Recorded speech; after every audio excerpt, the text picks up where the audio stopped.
आज बहुत दिनों बाद किरण अपनी माँ विमला जी से मिलने आ रही थी। मन ही मन दमे की बीमारी से पीड़ित अपनी बूढ़ी माँ की चिंता उसे सताती रहती थी, परंतु वह अपने मायके ज़्यादा नहीं आती थी। लेकिन जब स्वयं को रोक पाना उसके लिए कठिन हो जाता, तो सब कुछ भुलाकर आ जाया करती। किरण का मायका खुर्जा में था और ससुराल अलीगढ़ में। उसके पीहर में माँ के अलावा उसका इकलौता भाई और भाभी थे। किरण अपने भाई से 5 साल बड़ी है। उसका एक बेटा है, उसकी उम्र 18 वर्ष है और वहीं विवाह के 5 वर्ष बीत जाने पर भी उसके भाई और भाभी की कोई औलाद नहीं थी। जैसे ही किरण ने घर में प्रवेश किया तो चारों तरफ सन्नाटा पसरा हुआ था।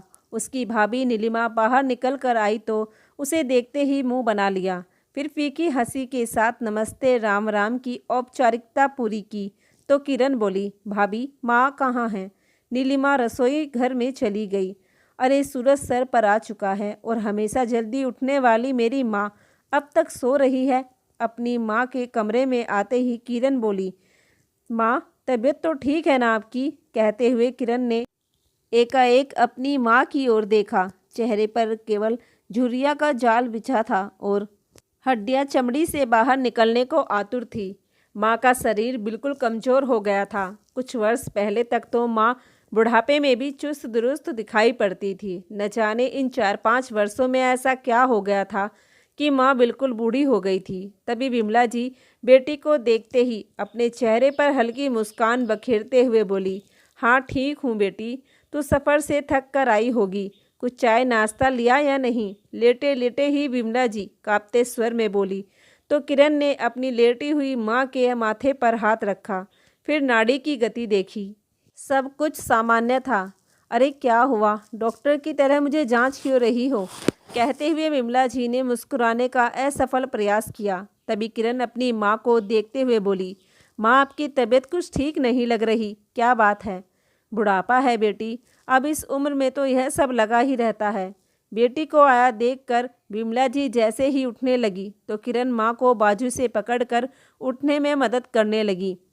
लेकिन जैसे ही उसने अपनी माँ को हाथ लगाया, उसी समय विमला जी के मुंह से एक चीख निकली और वह दर्द से कराहने लगी।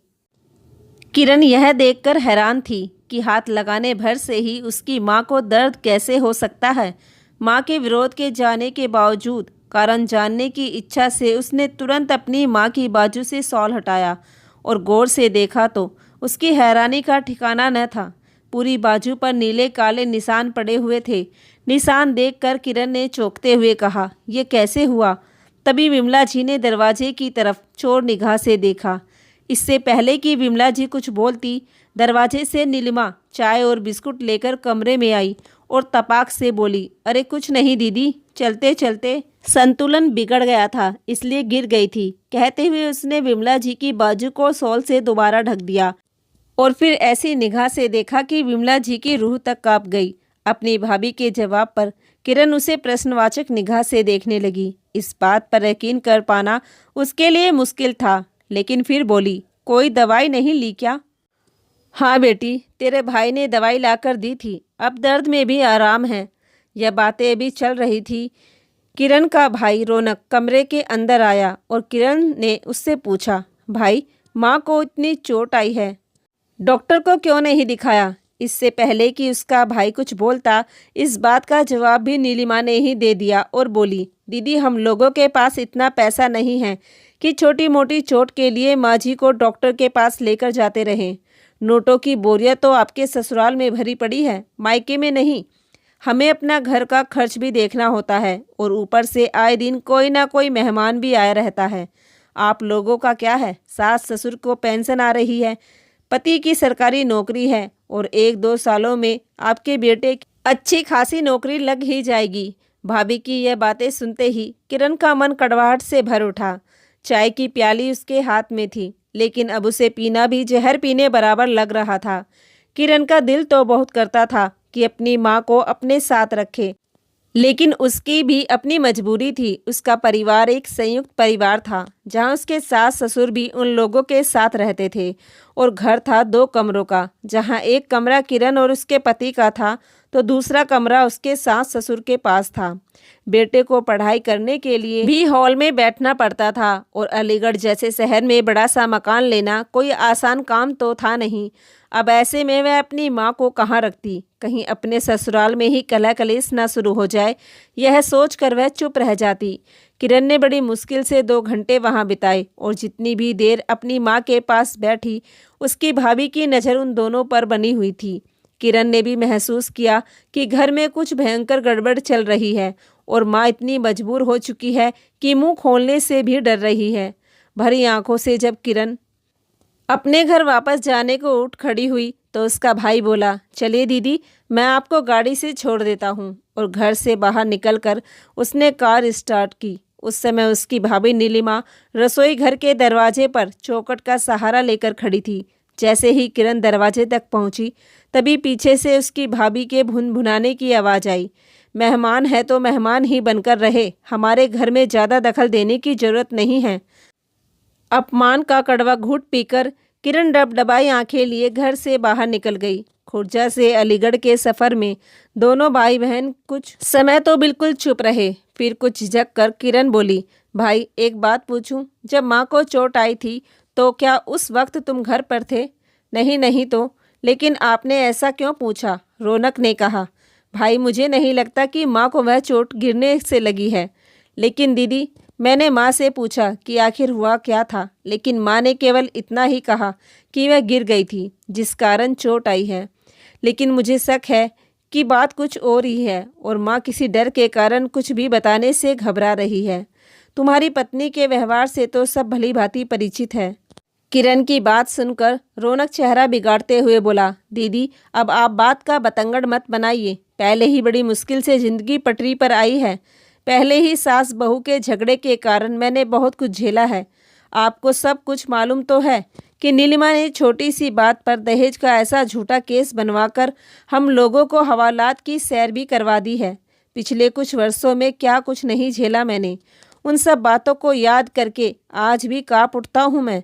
लेकिन दीदी अब मैं चैन से जीना चाहता हूँ। भाई की बात सुनकर किरण ने उसे कुछ ना कहना ही मुनासिब समझा, लेकिन मन ही मन बहुत से विचार चल रहे थे।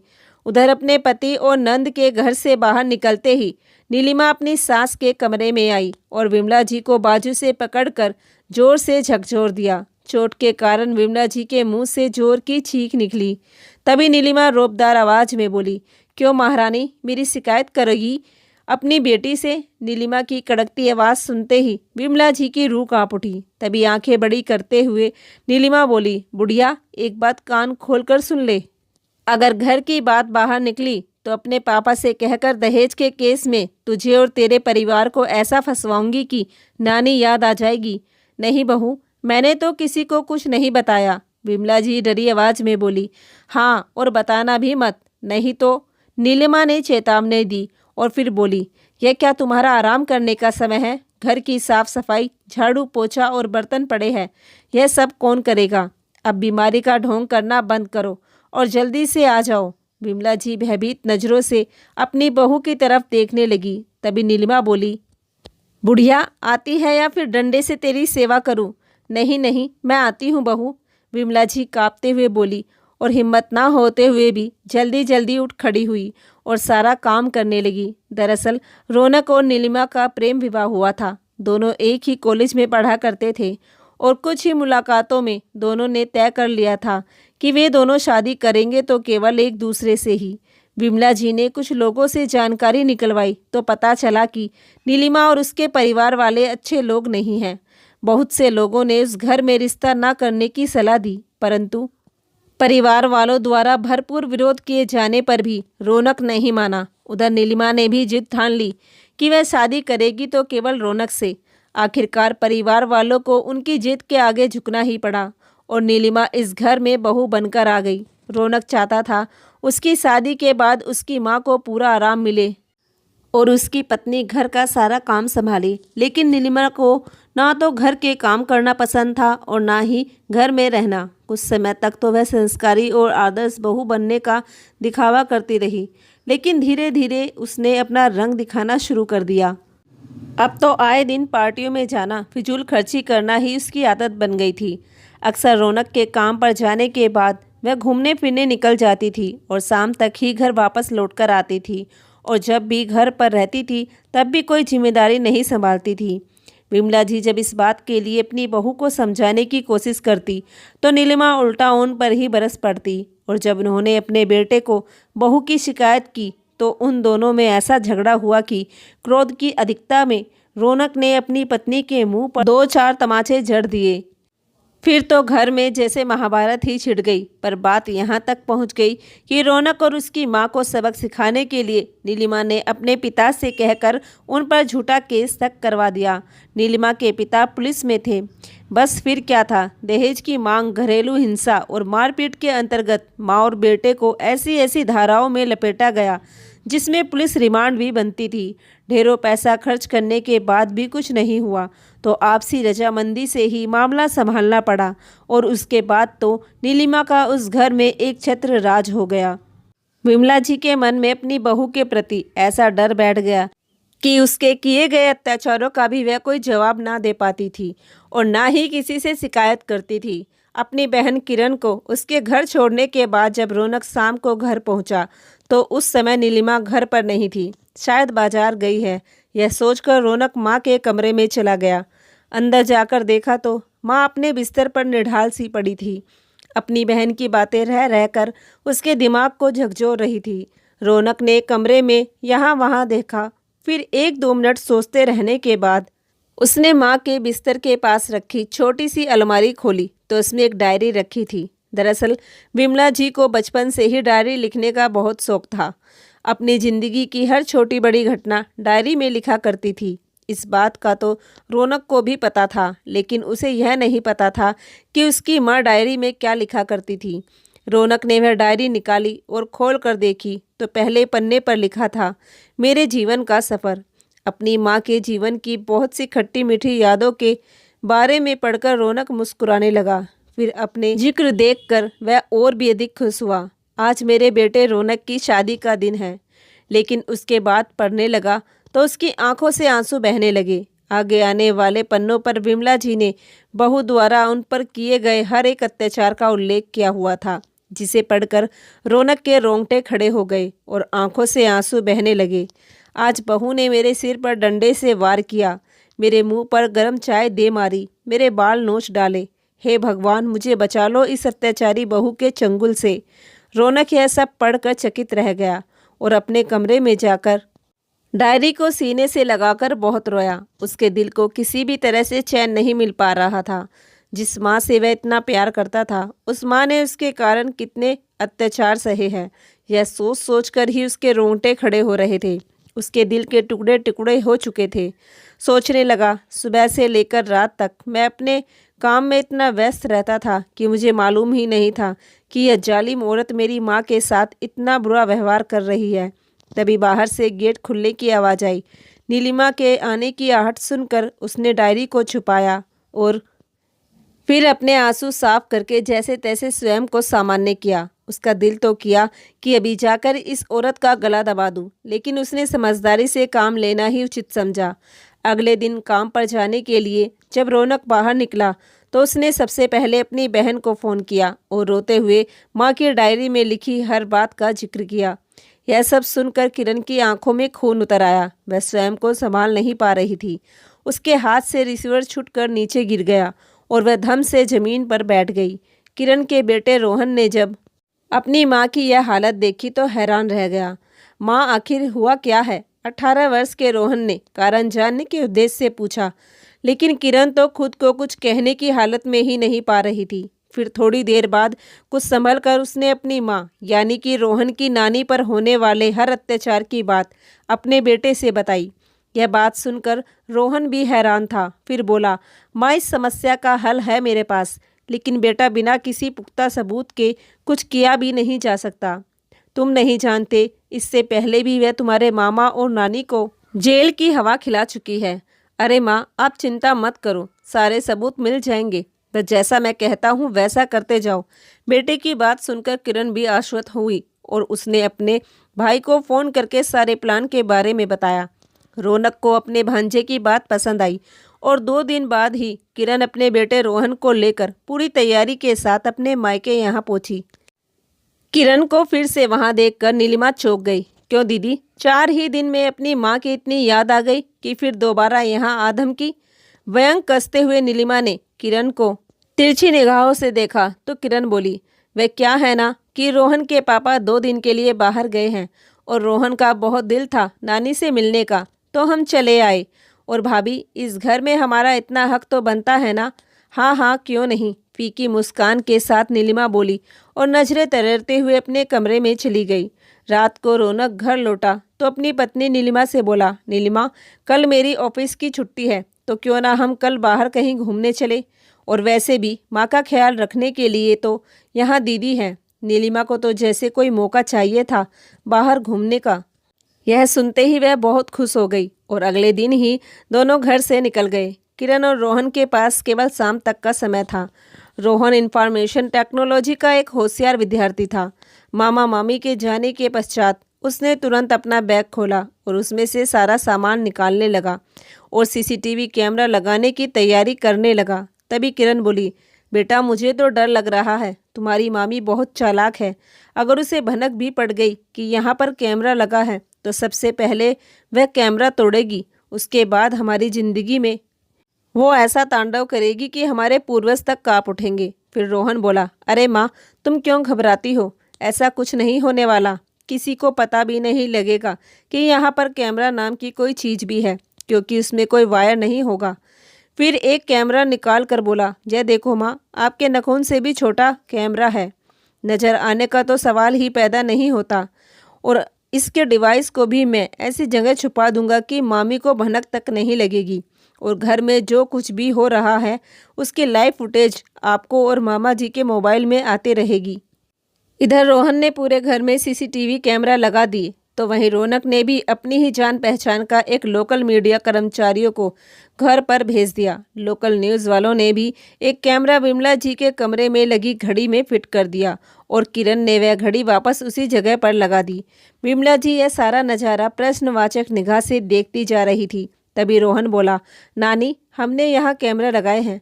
अब मामी जी जो कुछ भी करेगी कैमरे में रिकॉर्ड हो जाएगा।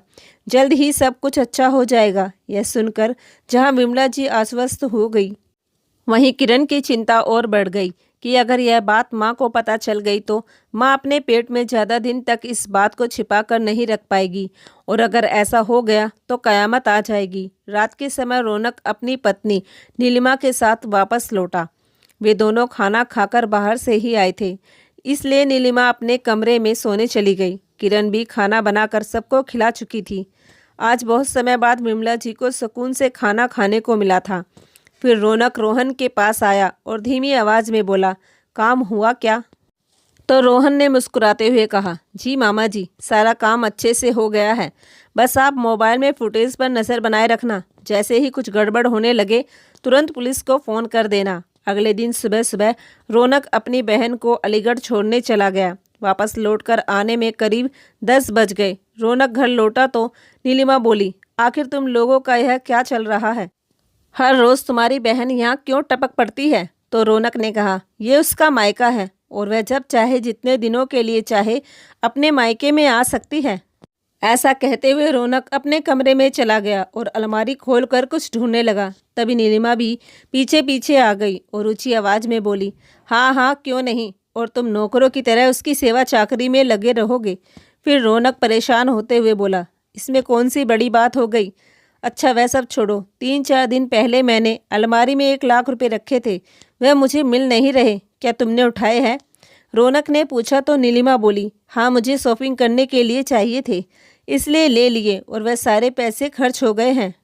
यह सुनते ही रौनक चौंक गया। क्या 1 लाख रुपए तुमने शॉपिंग में खर्च कर दिए? मैंने आज ही वे पैसे डीलर को देने का वादा किया था। बिना मुझसे पूछे तुमने मेरे पैसों को हाथ भी क्यों लगाया? रौनक भड़क उठा तो नीलिमा गुस्से से बोली, क्या मेरा इतना भी हक नहीं कि मैं थोड़े पैसे अपने ऊपर खर्च कर सकूं? वह थोड़े पैसे नहीं थे नीलिमा, पूरे 1 लाख रुपए थे। कहते हुए रौनक का चेहरा गुस्से से लाल हो गया और बिना नाश्ते किए ही अपने ऑफिस चला गया। इधर बिमला जी अपने कमरे में बैठी हुई बेटा बहू की लड़ाई सुनकर चिंतित हो रही थी। थोड़ी देर में नीलिमा विमला जी के लिए 2 जली रोटियां नाश्ते के नाम पर लेकर आई और उनके सामने पटकते हुए बोली, ले बुढ़िया, जल्दी से खा और काम करने के लिए तैयार हो जा। आज तेरी बेटी नहीं है यहाँ पर जो तू आराम फरमाती रहेगी। तभी विमला जी बोली, बहू मेरी तबीयत कुछ ठीक नहीं लग रही, सांस फूल रही है।